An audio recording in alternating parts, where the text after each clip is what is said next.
ஆற்காடு ராஜா முகமது அவர்களுக்கு நன்றி. அடுத்ததாக பத்திரிகை, சமூக சேவை, அரசியல் களம் என பல துறைகளில் களமாடி கொண்டிருக்கும் திரு கோவி லெனின் அவர்களை நெருக்கத்தின் இடைவெளியையும் ஜெயஸ்ரீ அவர்களையும் வாழ்த்த அழைக்கிறோம்.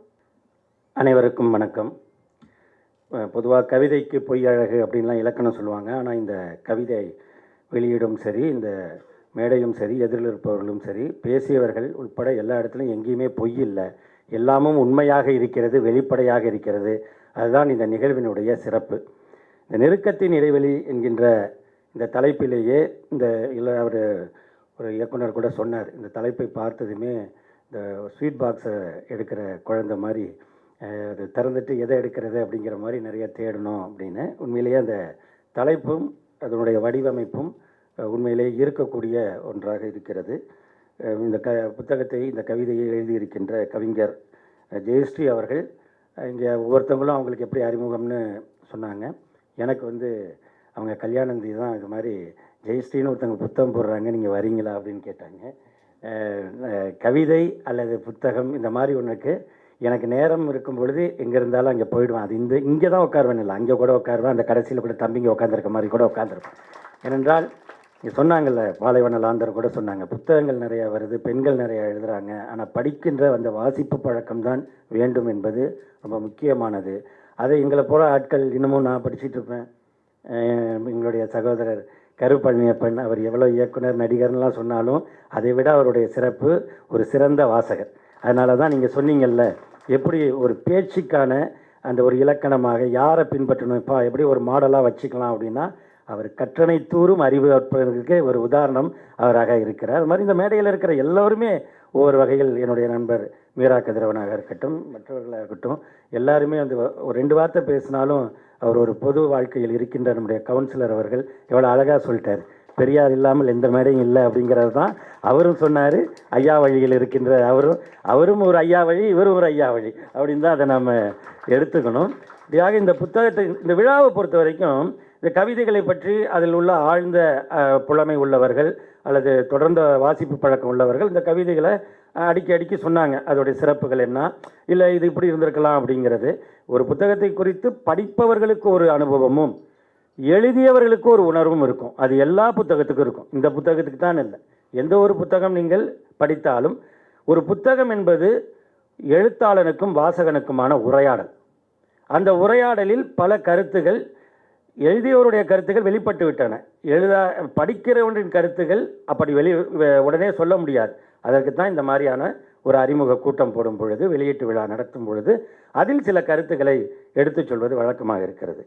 நான் அவர்கள் ஜெயஸ்ரீ அவர்கள் இந்த புத்தகத்தை எனக்கு கொடுப்பதற்காக நேரில் வந்தார்கள். அழைப்பு விடுக்கணும், உங்களை நேராக வரணும்னா, அதெல்லாம் இல்லைங்க, நீங்கள் இதை சாஃப்ட் காப்பி அனுப்புனா கூட நான் வந்துடுவேன், நிகழ்ச்சிக்கு வந்துடுவேன், எனக்கு நேரம் மட்டும்தான் வேணுமே தவிர மற்ற இதெல்லாம் எனக்கு எதுவும் ஃபார்மாலிட்டிஸ்லாம் கிடையாது, நான் வந்துடுறேன் அப்படின்னா.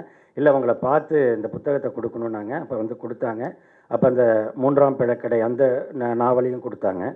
அப்போ இந்த புத்தகத்தை என்னிடம் கொடுத்ததும் நான் அப்படியே புரட்டினேன். அப்போ இந்த கவிதை புத்தகத்தில் எனக்கு தெரிந்தது என்னன்னா, இதன் மூலமாக ஜெயஸ்ரீ ஒரு கவிஞராக வெளிப்பட்டிருக்கிறார் என்பதை விட, இந்த புத்தகத்தில் இன்னொரு பெண் கவிஞர் மீண்டும் உயிர்த்திருக்கிறார் அப்படின்னு பார்த்தேன். அது யார் என்றால், இதுக்கு அணிந்துரை கொடுத்துருக்கிற அமுதா தமிழ்நாடு. இப்போ எல்லாரும் சொன்னீங்க பெண்கள் எப்படி எழுதுகிறாங்கங்கிறதுக்கு சங்க இலக்கிய காலத்திலேருந்து ரொம்ப அழகாக இங்கே சங்க இலக்கியத்தில் சொல்லப்படுகிற பாடல்கள்லாம் சொன்னாங்க. வெள்ளி வீதியார் கூட ரொம்ப தன்னுடைய உணர்வுகளை எடுத்து சொன்ன வெள்ளி வீதியார் போல, அவையார் போல நிறைய சங்ககால புலவர்கள், அப்புறம் ஆண்டாள்லேருந்து இன்று வரைக்கும் இருக்கக்கூடியது இருக்குது. இதில் இந்த அமுதா தமிழ்நாடுங்கிறவரை இங்கே எத்தனை பேர் அறிந்திருப்பீர்கள் என்று தெரியாது. அவரை கேட்டேன், ஜெயஸ்ரீ உங்களை எப்படி தெரியும் உங்களுக்கு அப்படின்னு.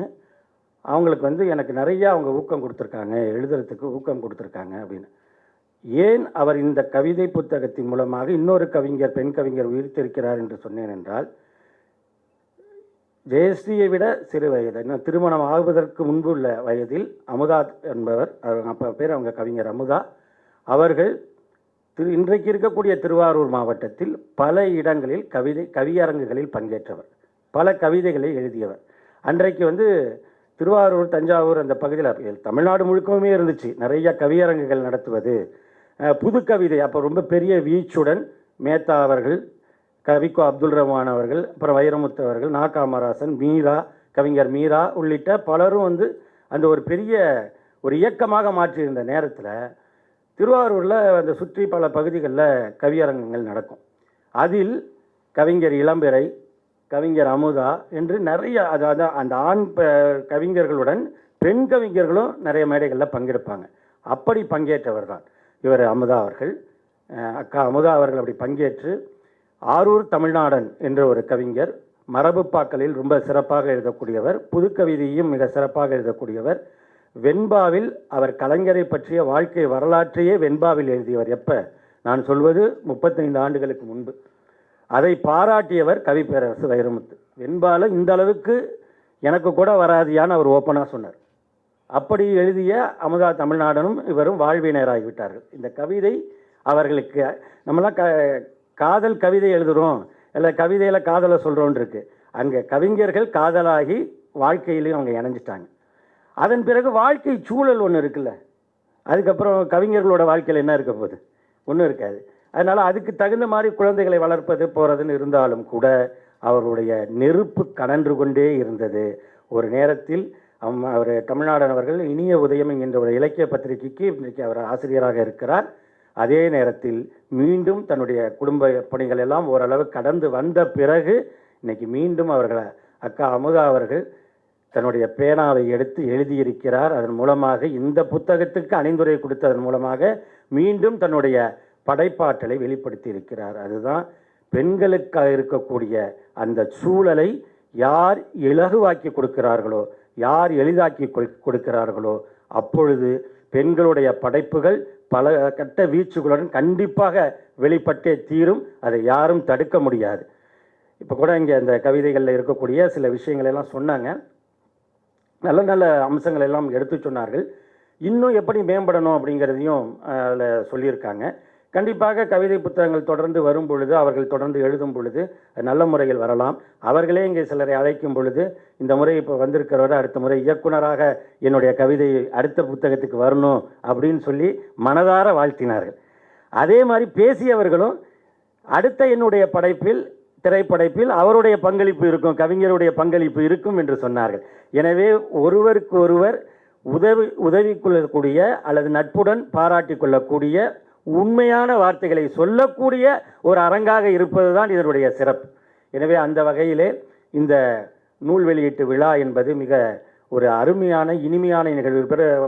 இன்னைக்கு அப்படியே தமிழ் இலக்கியத்தில் இது திருப்புமுனை ஏற்படுத்த போகிற விழா அப்படின்லாம் சொல்ல மாட்டேன். உண்மையிலேயே இந்த விழா வந்து நெஞ்சுக்கு நெருக்கமான விழா. அந்த நெருக்கத்தின் இடைவெளியை குறைத்திருக்கின்ற விழா. அதுதான் இந்த விழாவில்.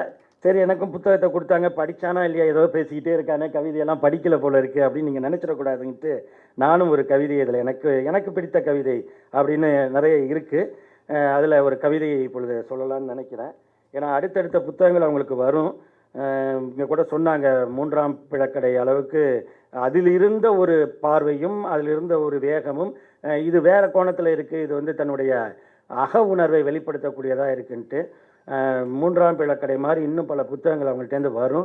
ஏன்னா எவ்வளவு அடித்தாலும் தாங்கிறதுக்கு அவர் இருக்கார், ஏற்கனவே சொல்லிட்டாரு, அடியெல்லாம் நான் தான் வாங்குகிறேன் பரவாயில்ல அப்படின்ட்டு.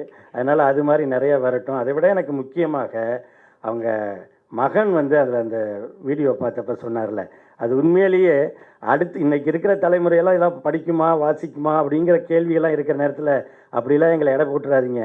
நீங்கள் ஏதோ ஒரு இடத்துல கூடுற கூட்டத்தை மட்டும் வச்சுக்கிட்டு ஒட்டுமொத்த ஜென்சியும் அப்படி தான் இருக்குன்னு நினச்சிடாதீங்க என்று சொல்லக்கூடிய அளவில் நாங்கள்லாம் சரியாக தான் இருக்கோம் என்று காட்டக்கூடிய வகையிலும், இன்னும் அட்வான்ஸாக உங்களுக்கு வந்து நாங்கள் சப்போர்ட்டாக இருப்போம்னு சொல்லக்கூடிய வகையிலும் அதில் பண்ணது எனக்கு ரொம்ப மகிழ்ச்சியாக இருந்தது. அதுதான் ஒரு குடும்ப விழாவாக, நட்பின் விழாவாக இந்த விழா இருக்கிறது.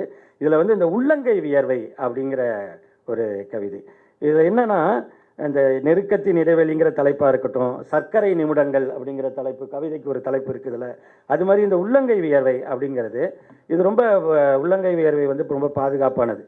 ஏன்னா முகத்தில் வேர்த்துருச்சுன்னு வச்சுங்களேன், இப்போ நான் தொடச்சிக்கிட்டே இருப்பேன், இவருக்கு என்னமோ ஆயிடுச்சியா, பதறிட்டாரு அப்படிங்கிற மாதிரி இருக்கும், யாராவது ஏதோ சொல்லிட்டாங்க போல இருக்கு, பதறிட்டார் போல இருக்குன்னு. ஆனால் உள்ளங்கையில் வேர்வை வந்தால் வெளியில் இருக்கிறது தெரியாது, நமக்கு மட்டும்தான் தெரியாது. உள்ளங்கை வேர்வை நம்மளே தொடச்சிக்கலாம், யாருக்கும் தெரிய வேணாம், தொடச்சிக்கலாம். அது போன்ற ஒரு உணர்வு அந்த உள்ளங்கை வியர்வையை அவங்க சொல்கிறாங்க.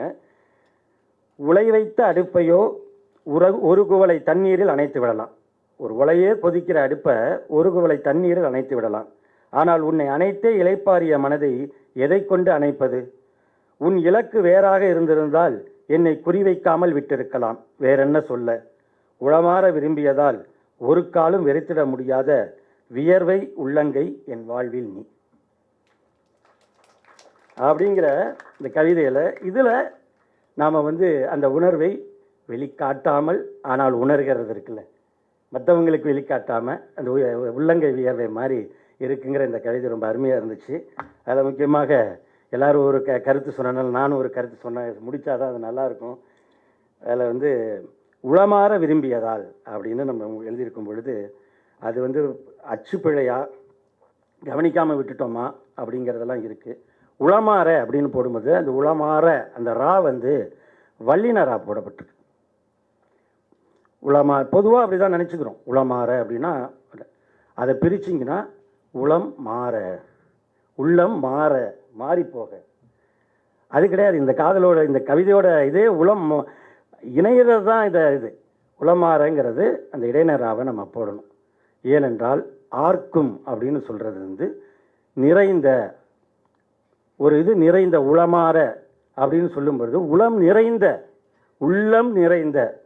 உள்ளம் நிறைந்த வாழ்த்துக்கள்னு சொல்கிறோம்ல, உளமார்ந்த வாழ்த்துக்கள், மனமாற வாழ்த்துகிறேன், மனமார்ந்த வாழ்த்துக்கள்னு சொல்கிற மாதிரி இது நிறையா சொற்களில் நமக்கு ஏனென்றால் இதுவும் இந்த வாசிப்பு பழக்கம் குறைந்ததால் வரக்கூடியது. படிக்கிறது மட்டும் இல்லை, எழுதுறதும் குறைஞ்சி போச்சு. இப்போ நானே அங்கே 2 வேலையை வாய்ஸ் மெசேஜில் போட்டு டெக்ஸ்ட்டை அனுப்பிட்டேன். எழுதுனா தானே நமக்கு எங்கே என்ன எந்த நா வரும், எந்த ழா வரும், எந்த ரா வரும் அப்படிங்கிறது தெரியும். அதனால் மிக முக்கியமாக கவிதை எழுதிட்டே இருங்க.